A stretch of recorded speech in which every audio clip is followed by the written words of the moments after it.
Diabetic reverse কৰিছোঁ আৰু ৱেটো loss কৰিছোঁ। 3-4 মাহৰ ভিতৰতে মই 14 কেজি ওজন কমাইছোঁ। আৰু মই যেতিয়া ডায়েবেটিছ ৰিভাৰ্ছ প্ৰথম আৰম্ভ কৰিছিলোঁ, প্ৰথম 3 মাহলৈকে মই কিছুমান ডায়েট ষ্ট্ৰিক্টলি ফ'ল' কৰিছিলোঁ। তাৰে ভিতৰত মই এটা চিট লৈছিলোঁ যেতিয়া মই ইণ্টাৰমিটেণ্ট ফাষ্টিং কৰিছিলোঁ।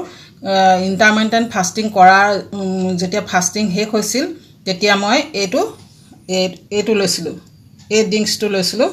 এইটো হ'ল বাচিল চিট বুলি কয়। আপোনালোকে যেতিয়া ইণ্টাৰমিটেণ্ট ফাষ্টিং কৰিব, ফাষ্টিঙৰ পিছত এই বাচিল চিটটো ল'ব পাৰে আৰু খাদ্য খোৱাৰ আগতে। তেতিয়া ইয়াত যিহেতু ফাইবাৰ মাত্ৰা যথেষ্ট আছে, আমি যিখিনি খাদ্য গ্ৰহণ কৰিম তাত কাৰ্বহাইড্ৰেট নিশ্চয় অলপ হ'লেও থাকিব। তেতিয়া এই ফাইবাৰ থকাৰ কাৰণে আমাৰ ব্লাড চুগাৰটো নিয়ন্ত্ৰণত সহায় কৰিব আৰু লগতে ৱেট লছতো যথেষ্ট সহায় কৰে। মই এইটোকে ক'লোঁ আপোনালোকে বাচিল চিট ল'ব পাৰে বা চিয়া চিট ল'ব পাৰে। চিয়া চিট গৰমকালি অলপ ল'বলৈ অসুবিধা হয়, যিহেতু সেইটো গৰম হয়।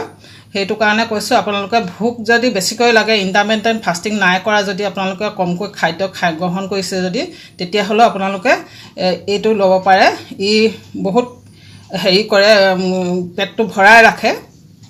সেইটো কাৰণে কৈছোঁ, পেটটো ভৰাই ৰাখে। আৰু এইটো খোৱাৰ পিছত আপোনালোকে যিমান পাৰে পানী খাবলৈ চেষ্টা কৰিব, কাৰণ এইটো পেটত যথেষ্ট ফুলি যায়।